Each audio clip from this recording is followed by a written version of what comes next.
કાકી તમે? બટા હું અંદર આવી શકું છું? હા આવો ને કાકી આવો.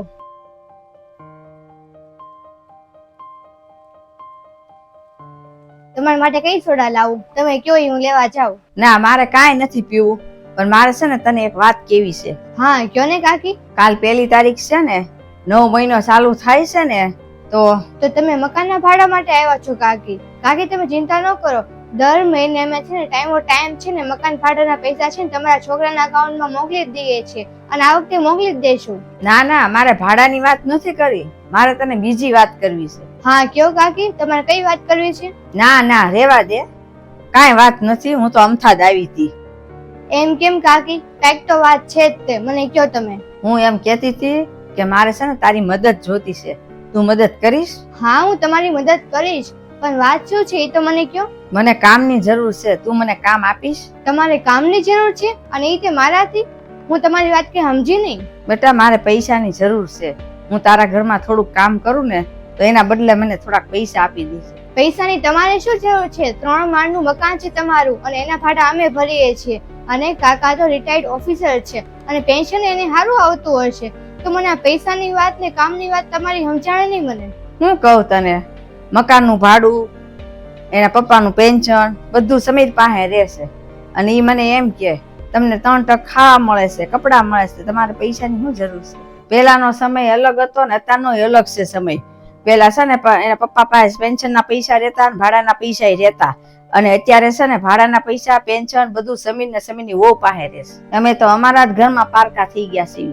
કાકી, સમીરભાઈ અને ભાભી તમારું સરખી રીતે ધ્યાન નથી રાખતા? તમને ટાઈમે ટાઈમ જમવાનું નથી આપતા? 3 ટાઈમનું જમવાનું તમને મળી રહેશે, પણ એ ખાલી પેટ ભરવા માટે. પણ જે અમારી ઈચ્છા હોય, અમારી જે કાંઈ ખાઈશ હોય એ અમે નથી કહી શકતા. અમે તો છોકરાના, અમે મા બાપ છે ને એનું સમજી જઈએ છીએ બધું, કે એની શું ઈચ્છા છે એમ. પણ છોકરા અમારી ઈચ્છા શું છે એ નથી સમજી શકતા, એને છે ને ખોટા ખર્ચા લાગે છે. તારા કાકાની હવે ઉંમર થઈ ગઈ છે, હવે એ કમજોર થોડાક થઈ ગયા છે, પણ જ્યાં સુધી આપણે જીવી ત્યાં સુધી આપણને થોડોક શોખ તો હોય ને ખાવા પીવાનું. હવે જો ને તાર કાકાને છે ને ગુલાબજાંબુ ખાવાનું મન થયા છે, પણ છોકરા એમ કે છે એ ખરાબ મીઠાઈ છે, એની ખાંડથી ભરેલી, એ ન ખવાય. અત્યારના છોકરા છે ને એને શોખ પૂરા કરવા હાટુ હજારો રૂપિયા વાપરી નાખે છે, પણ મા બાપની જે ઈચ્છા હોય છે ને એ એને ખોટા ખર્ચા લાગે છે. છોકરાઓ હાટુ છે ને મા બાપ રાત દી મહેનત કરે અને છોકરાની વાહે અડધા થઈ જાય, પણ છોકરાને એવું નથી થતું કે મા બાપ પાસે બેસી અને એને પૂછી કે તમારે હું ખાવું, હું પીવું, હું જોવે છે, એવું નથી પૂછતા અત્યારના છોકરા. મને એમ થયું બેટા કે વહુ ને છોકરો છે ને એ ઓફિસે વયા જાય ને તો સાની સાની છે ને તારું બધું કામ કરી જાય છે. મને એવું હતું એટલે હું તને મળવા આવી હતી. તારા કાકાની અને મારી થોડી થોડી જરૂરિયાત હોય ને એ પૂરી થાય ને એટલે મારે કામ કરવું હતું તારું. કાકી તમારી વાત સાવ સાચી છે. લ્યો હમણાં છે ને દુકાને જઈને મીઠાઈ લઈ આવું છું અને તમને થોડાક પૈસા આપી દઉં છું, એનાથી તમે છે ને તમારી જરૂરિયાતની વસ્તુ લઈ શકશો, અને તમારે પૈસા માટે કામ કરવાની જરાય જરૂર નથી કાકી. હું તમને પૈસા આપું ને એનાથી તમે તમારી બધી જરૂરિયાત પૂરી કરી લેજો. મારે છે ને મહેનત કરીને જ તારા કાકાની ને મારી જરૂરિયાત પૂરી કરવી છે. મારે છે ને તારી મદદ જોવે છે, ઉધાર નહીં. કાંઈ વાંધો નહીં બેટા, મારી તરફથી તને કાંઈ તકલીફ પડી હોય ને તો મને માફ કરી દેજે.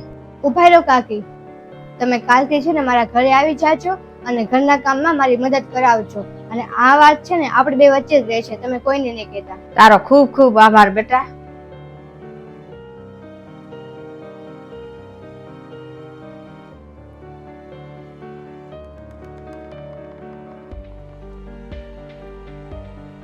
હાલો મમ્મી, કેમ છે તમને? મને સારું છે હો બેટા. મમ્મી, મારા લીધે તમને કઈ તકલીફ તો નથી થતી ને? આજે તું આ વાત કેમ મને પૂછે છો? કયો ને મમ્મી. જે સાસુને દીકરી જેવી વહુ મળી હોય એને શું તકલીફ? મમ્મી તમે મને કયો કે છે ને તમારે કોઈ પણ તકલીફ પડશે ને તમે મારાથી છુપાવશો ને, તમે મને તરત કહી દેશો. અરે તું શું બોલે છો? ગાંડી થઈ ગઈ છો? મમ્મી મને કયો ને. હા હા, હવે હું તારાથી કાંઈ નહીં છુપાવું, અને તારું ધ્યાન રાખજે અને મારા દીકરાનું ધ્યાન રાખજે. હાલો હવે હું ફોન મૂકું છું હવે. હા મમ્મી.